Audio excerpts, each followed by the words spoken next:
Welcome students to channel social work Pathshala. आज से हम अपनी previous year question discussion series फिर से स्टार्ट करते हैं। ये पार्ट 1 है। आगे बढ़ने से पहले जो भी बच्चे यूजीसी नेट जून 2026 की तैयारी कर रहे हैं उन बच्चों के लिए नोट्स प्रिपेयर कर दिए हैं। डिटेल नोट्स और कॉम्प्रिहेंसिव नोट्स आपको मिलेंगे जिसमें आपको फुल सिलेबस कवरेज मिलेगा। पेपर 2 सोशल वर्क का यूनिट वाइज नोट मिलेंगे, प्लस आपको जो नेट के सिलेबस के हिसाब से टॉपिक्स दिए गए हैं उनके हिसाब से नोट्स मिलेंगे। आपको PYQs मिलेंगे जिसमें आपको एज असाइनमेंट्स आपको मिलेंगे ये PYQs, जो आप बार बार n नंबर ऑफ टाइम्स आप प्रैक्टिस कर सकते हो और अपना स्कोर चेक कर सकते हो। ये इंग्लिश लैंग्वेज में होंगे, प्लस इसमें आपको पॉलिसीज़ जो पूछी गई हैं प्रीवियस ईयर पेपर्स में उनके भी नोट्स मिलेंगे, प्लस एक्स्ट्रा जो भी क्वेश्चंस पूछे गए हैं वो उनके भी आपको नोट्स मिलेंगे ताकि आपकी प्रिपरेशन आने वाले फ्यूचर एग्ज़ाम्स के लिए और अच्छी हो सके। तो आप इस दिए गए नंबर पर मुझे व्हाट्सएप कर सकते हैं और इंक्वायर कर सकते हैं। आगे बढ़ते हैं क्वेश्चंस की तरफ। Question 1, MG Ranade is related to Prarthana Samaj, ब्रह्मो समाज, सत्य शोधक समाज या सर्वेंट्स ऑफ इंडिया सोसाइटी। आइए जानते हैं MG रानाडे कौन थे। MG रानाडे joined प्रार्थना समाज in 1867 and later became one of its leading thinkers. Prarthana Samaj was founded by Dr. Atmaram Pandurangan in 1867 in Bombay to promote social and religious reforms, especially women's education, widow remarriage, and removal of caste discrimination. MG Ranade helped give the Samaj a clear social reform direction, not just a religious one. He is also known as Justice Ranade. ये जज of Bombay high court रहे हैं, educator रहे हैं, reformer and founding member of Indian national Congress. He is often called the father of Indian economics for his critiques of colonial economic policy and his push for industrialization and state welfare measures. So the correct answer is Prarthana Samaj.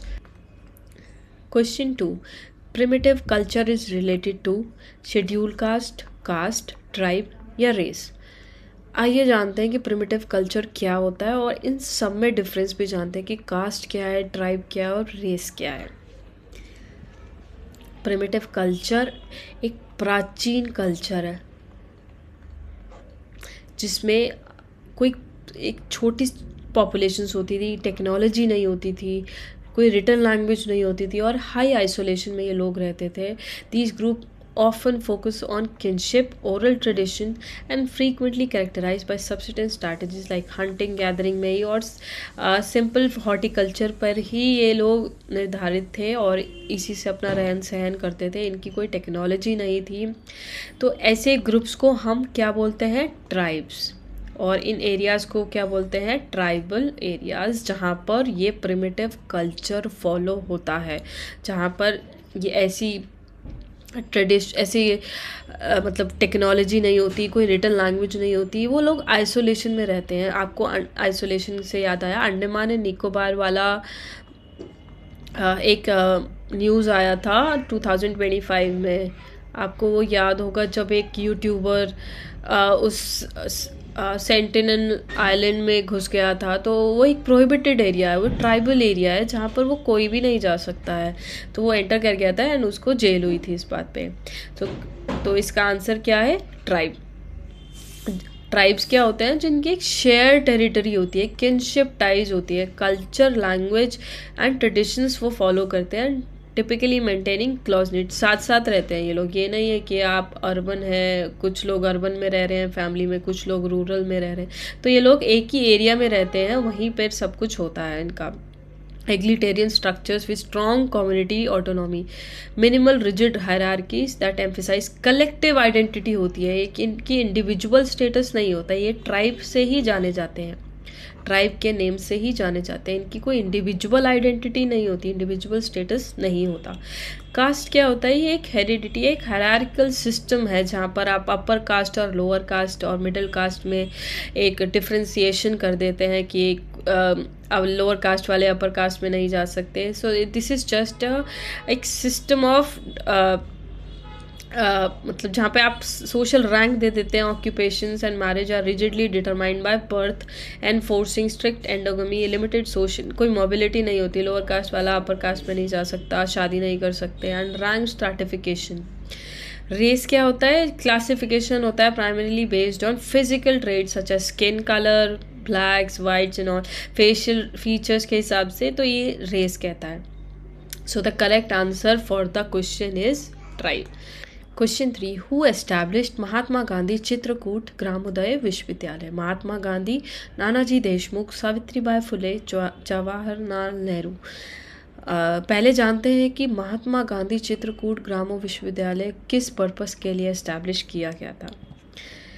महात्मा गांधी चित्रकूट विश्वविद्यालय located है चित्रकूट में, मध्य प्रदेश में।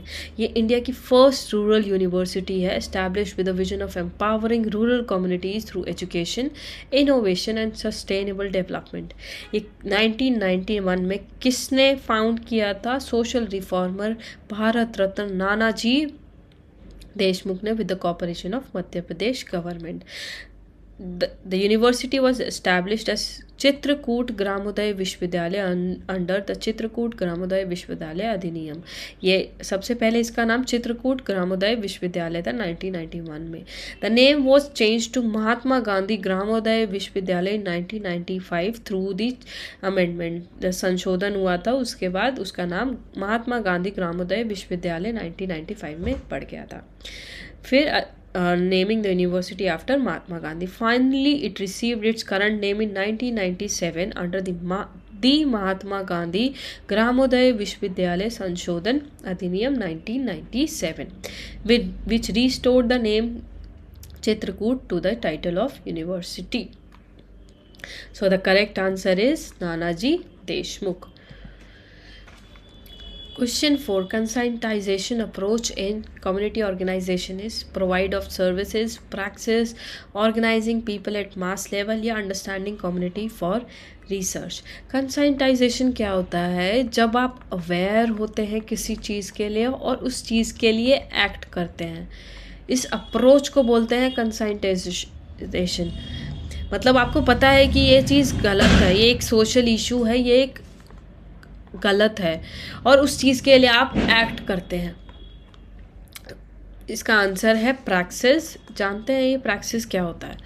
Praxis in sociology means the combination of theory and practical action. Theory पता है आपको कि वो क्या है, और उसका प्रैक्टिकल एक्शन भी आप एम कर रहे हो at changing social reality. It is not just thinking about society, ये सिर्फ सोचना नहीं है, बट उस चीज़ के लिए एक्ट करना है, acting on that understanding to bring improvement और transformation. In sociology, praxis means reflective action. Reflective action, ना कि सिर्फ action. First, people understand a social problem, then they act to change it. After that, they reflect on the result and improve the action again. क्या होता है कि पहले आप theory होती है आपके पास कि एक सोशल प्रॉब्लम है, आपके पास एक प्रॉब्लम है, आप उसको अंडरस्टैंड करते हो, उसके लिए फिर एक्शन लेते हो, फिर उस एक्शन का जो रिज़ल्ट आता है उसको एनालाइज करते हो, उस पर रिफ्लेक्ट करते हो कि क्या हमने जो किया उसका जो रिज़ल्ट आया है क्या वो एप्ट है, क्या वो सही है। उस रिज़ल्ट के बाद उसको फिर रिफ्लेक्ट करके फिर एक नई चीज़, अगर उसका रिज़ल्ट आपको अप टू मार्क नहीं लगता, फिर आप उसको दोबारा से उस प्रॉब्लम को सॉल्व करने के लिए लग जाते हो। तो प्रोवाइड ऑफ सर्विसेज नहीं है, this is just a welfare social delivery approach. Organising people at mass level, this is mobilisation, this is not conscientisation. So understanding community for research, this is more related to community diagnosis और research, not कंसाइंटाइजेशन।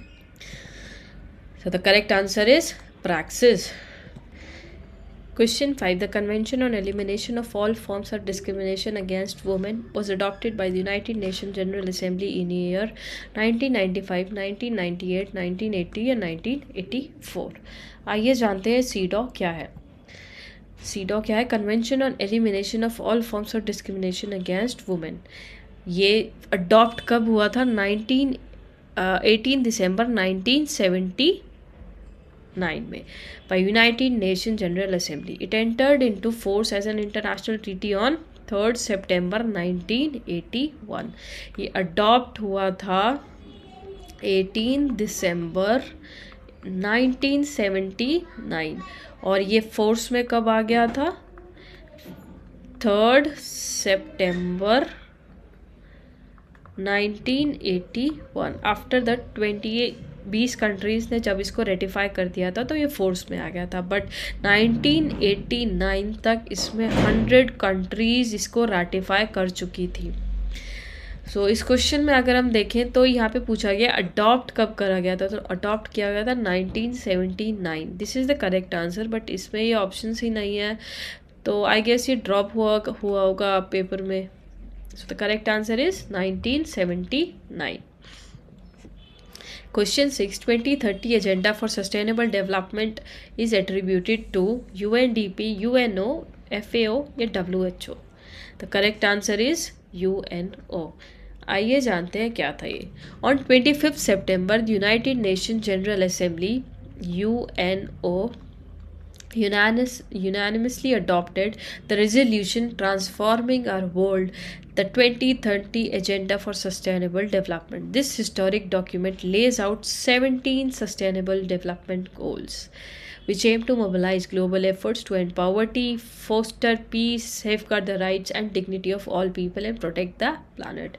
So इस agenda, इस resolution में उन्होंने 17 sustainable development goals दिए थे। अब इस line को याद रखना, transforming our world, the 2030 agenda for sustainable development, ये पूछा जाता है पेपर में।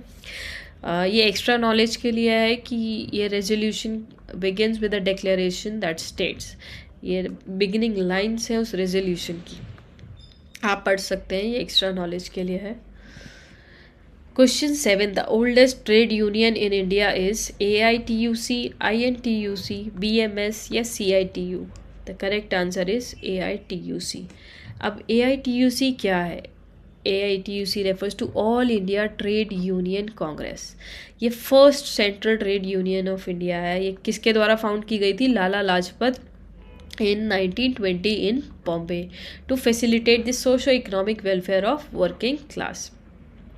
ये एस्टैब्लिशमेंट ऑफ इंटरनेशनल ऑर्गेनाइजेशन 1919 में जब हो गया था, तो उस सर्व्ड एज ए स्पर, मतलब उस ये जब ऑर्गेनाइजेशन से एस्टैब्लिश हो गया था इंटरनेशनल लेवल ऑर्गेनाइजेशन, उसको देखकर ही हमारे यहाँ इंडिया में AITUC एस्टैब्लिश किया गया था। It was formed to represent India at International Labour Organization of the League of Nations. It was the most recognized trade union organization in India. Question 8. Who among the following introduced urban local self-government in India? Lord William Bentinck, Lord Robert Clive, Lord Ripon या Lord Curzon? The correct answer is Lord Ripon. आइए जानते हैं इनके बारे में, ये कौन थे? Lord Ripon served as the Viceroy of India from 1880 to 1884.